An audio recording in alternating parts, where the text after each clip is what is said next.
ये सेंटेंस हम सब ने अपनी मम्मी के मुंह से अपने टीनेज में एक ना एक बार तो जरूर सुना है।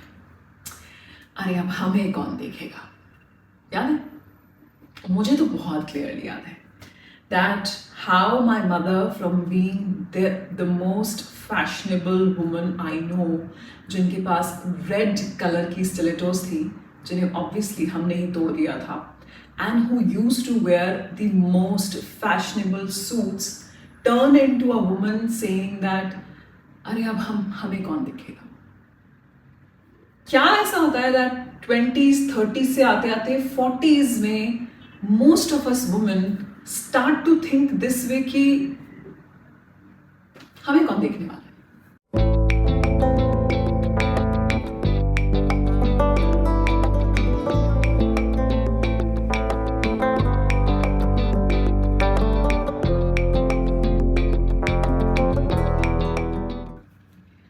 आपको पता है रियलिटी में इसका क्या मतलब होता है? इसका मतलब होता है कि अगर मैं बहुत अच्छे से तैयार होंगी, अगर मैं मेकअप करूंगी, अगर मैं बोल्ड कलर्स पहनूंगी, फॉरगेट बोल्ड क्लोथ्स, अगर मैं बोल्ड कलर्स पहनूंगी तो सबको ऐसा लगेगा कि देखो उम्र तो होती जा रही है लेकिन सजने संवरने का शौक कम नहीं हुआ। This is called spotlight effect, जो ऐसा दिखता है। लेकिन पता है इन रियलिटी स्पॉटलाइट इफेक्ट कैसा होता है? ऐसा। And this is an actual scientific theory called spotlight effect, जिसका असर पता है हमारे जहन पे क्या होता है? हम दूसरों के जजमेंट से डरने लगते हैं, एक अंदर ही अंदर एक फियर सा बनने लगता है कि अरे अगर मैंने रेगुलरली मेकअप करना शुरू किया तो लोग कहेंगे अरे मुझे तो मेकअप करने का कुछ ज्यादा ही शौक है। अगर मैंने बोल्ड कपड़े पहनना शुरू किया then a lot of women including are going to shame me। या फिर अगर मैंने बहुत बोल्ड कलर्स पहनना शुरू किया तो लोग मेरे बारे में तरह तरह की बातें बनाएंगे। And to avoid that judgement हम एक चादर ओढ़ लेते हैं। उस चादर को एक्चुअली फैशन साइकोलॉजी में कहते हैं एस्थेटिक इनविजिबिलिटी, जहां हम अपने अंदर ये सोच लेते हैं कि अरे ठीक है ना, अब हमें कौन देखने वाला है, या मतलब मुझे करना अच्छा तो लगता है लेकिन कभी कभी ओकेजन पे मुझे रेडी होना अच्छा लगता है। या फिर हम ये कह लेते हैं कि ओहो मन तो बहुत करता है ये सब करने का बट पता नहीं क्यों क्या ऐसी चीज है जो हमें रोक लेती है। To look good, to look presentable, to put on little makeup, to wear bold clothes, to wear bold color combinations. What is that one thing that is stopping you in your 40s? It's this spotlight effect, जो आपको ऐसा लगता है कि सबकी नजरें आपके ऊपर हैं। You know what the good news is? कि सभी को ऐसा लगता है कि सबकी नजरें उनके ऊपर हैं, इसी वजह से किसी की नजर किसी के ऊपर नहीं होती है। हम हमेशा खुद में ही बहुत उलझे रहते हैं। इसका एक और पता है इम्पैक्ट क्या होता है? जब आप धीरे धीरे म्यूटेड कलर्स, डल कलर्स चूज करना शुरू करती हैं, या ये सोचती हैं कि ठीक है I will wear bold clothes and bold colours for a very special occasion and rest of the time I am very happy in my jeans and T shirt. धीरे धीरे subconsciously it impacts your self worth. I am not saying कि सबके साथ ऐसा होता है but it happens. And secondly, it also impacts your career progression. And I'll prove you how. WhatsApp का जो हाल ही में CEO बनाया गया है जिन्हें, कुणाल। अब कुणाल की अगर आपने जर्नी देखी हो स्टार्टिंग से तो he is a self-claimed, self-made person। अब आप कहेंगे मैं यहाँ पे एक आदमी का एग्जाम्पल क्यों दे रही हूँ, क्योंकि अगर मैं औरत का एग्जाम्पल दूंगी तो 99% लोग कहेंगे कि ठीक है यार करियर में लुक्स कैसे रोल प्ले करते हैं, देखिए ऐसे प्ले करते हैं। When he started his journey, he used to look like this. And now when he sits with the hangouts with the big guys of Meta and Silicon Valley, that's how he looks. Your look, the way you dress, the way you put your makeup, the way you do your hair, the accessories that you use, they play a very important role in the kind of personality that you project and the authority that you want to showcase. इसीलिए बहुत सारी women मेरी तरह जो content creator हैं who are in their 40s, they always lay emphasis on wearing presentable clothes, putting on little bit of makeup, doing your hair nicely. इन सब चीज़ों का बहुत इम्पैक्ट होता है। मैं एक बार आपको बहुत अपनी पर्सनल लाइफ से छोटा सा एग्जाम्पल देती हूँ। Whenever I travel by air, I make sure that my hair are neatly done. और मैंने खुद ये नोटिस किया है that whenever I'm traveling by air and if I'm wearing a sari and my hair are neatly done, I got a little bit of makeup, the way the staff behaves with me, it changes completely. It changes completely. I'm not saying जब मैं western पहन के जाती हूँ then also I get good treatment. That happens the moment I start talking. But when I'm wearing a sari, I don't even have to talk. मेरी authority वहीं पर set हो जाती है that she must be some woman who is working big in corporate or maybe an entrepreneur. एक authority अपने आप set हो जाती है. And this is the mindset that a lot of people carry. यहाँ पे मैं एक बहुत इम्पॉर्टेंट बात इंक्लूड करना चाहूँगी।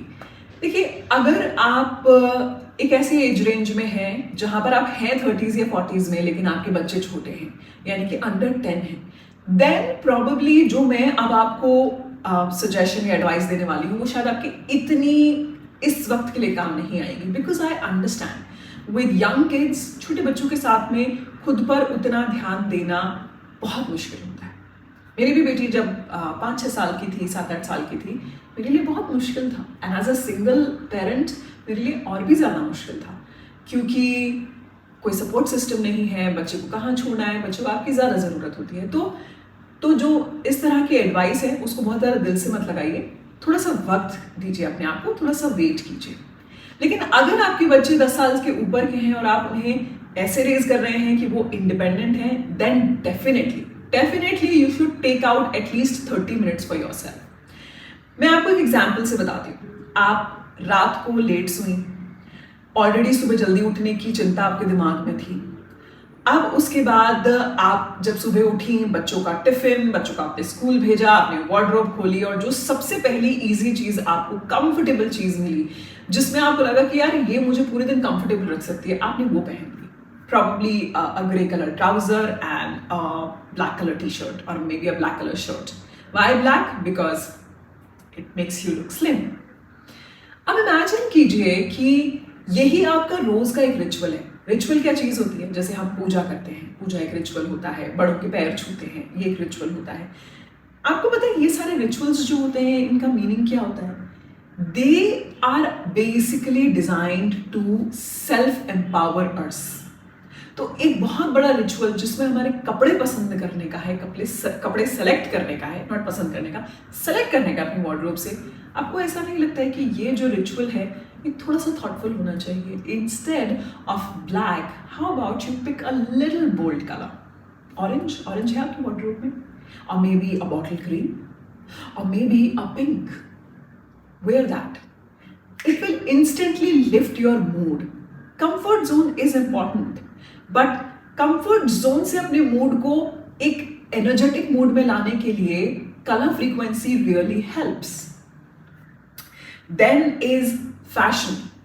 फैशन बहुत लोगों को ऐसा लगता है कि अगर वो साइंटिस्ट हैं या फिर अगर वो टीचर हैं तो शायद उन्हें फैशन की जरूरत नहीं है। I highly disagree. Fashion is not something which is for external validation. Fashion is something which gives you internal affirmation and internal assertion, यानी कि एक internal strength आपको देता है फैशन। आपको, मेरी एक बहुत पसंदीदा लाइन है जो मैंने अपने एक वीडियो में भी यूज की है कि फिर उस दिन में अगर कुछ भी अच्छा नहीं जाने वाला है, उस दिन में फिर कुछ भी अच्छा नहीं जाने वाला है, then at least I'm looking good. I know 5 दिन में से एक दिन ऐसा आएगा where you would want to wear something loose, something baggy, that also you can make look good. मैं अपना आज का एग्जाम्पल देती हूँ आपको। अब से थोड़ी देर में मुझे एक इवेंट अटेंड करने के लिए जाना है एंड एक सिंपल सा फॉर्मूला जो आप अपने कपड़े सेलेक्ट करते वक्त इस्तेमाल में ले सकती हैं कि किसी भी इवेंट या किसी भी दिन के लिए रेडी होने से पहले आप ये सोचिए कि मुझे आज के दिन में क्या एनर्जी लेकर आनी है। इस इवेंट में मुझे क्या एनर्जी लेकर आनी है। तो आज का जो इवेंट है, it is more like it's more like a little formal also, because I'm meeting all these people for the first time, and it's like a social mix-up.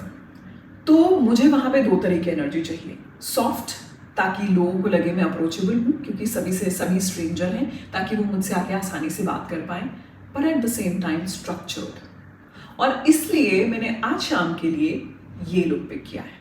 Very basic shorts, satin shirt, satin क्योंकि वो softness add करती है, black structured shorts, and I always go for a repetition method, यानी कि या तो मैं ऊपर एक कलर का रेपिटेशन रखती हूँ या मैं नीचे एक कलर का रेपिटेशन रखती हूँ। जैसे मैंने ब्लैक के साथ ब्लैक मैच किया है। रेपिटेशन करने से आप repetition adds a rhythm to your garment, और जब आपके गारमेंट में रिदम आता है, आप इंस्टेंटली जो अथॉरिटी, जो कॉन्फिडेंस दिखाना चाहते हैं, वो दिखता है। अब मुझे सिर्फ क्लियर था कि मुझे अपने आप को एक बहुत सॉफ्ट लुक देना है, एट द सेम टाइम एक स्ट्रक्चर्ड लुक देना है, यानी कि मैं अप्रोचेबल भी लगूं, लेकिन एट द सेम टाइम लोगों को लगे कि oh, whatever she is saying, she has a point. जैसे ही मेरे दिमाग में आया कि मुझे ये एनर्जी लेनी है, मुझे अपनी वार्डरोब में खोलने की भी जरूरत नहीं पड़ी। मुझे पता था कि मैं यही पहनने वाली हूँ। This has not happened overnight. This has happened every time whenever there is an event.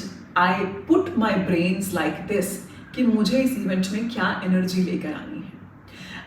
And to be very honest, मुझे 2 हफ्ते पहले तक पता भी नहीं था कि it's actually a fashion psychology। जब मैंने इसके बारे में पढ़ा तब मुझे समझ में आया कि अरे यार, मैं भी तो ऐसे ही करती हूँ, मैं भी ऐसे ही रेडी होती हूँ। And that's when I understood that it is actually called bringing in the energy, and it also eases the pressure, it takes away that pressure of कि ओहो अब मैं क्या पहनूं। This is one of the simplest tip I can give you to remove this hesitation and this fear कि यार मैं ये पहनूंगी तो कहीं सब लोग मुझे ही तो नहीं देखेंगे, मेरे बारे में तो नहीं सोचेंगे, क्योंकि वो सब अपने बारे में सोचने में बिजी है। So all in all, simple सी बात है कि अपने आप को एज के साथ इनविजिबल मत बनाइए।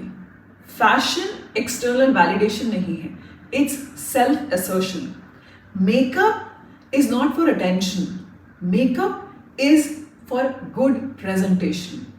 Colour choices is not just to experiment, colour acts as a frequency to uplift your mood. These are the simple things that you can apply in your life and be visible, be bold and be present. Thank you so much for watching. कोई और ऐसा topic है जिस पर मैं आपके लिए video बना सकती हूँ, do share it with me in the comment section.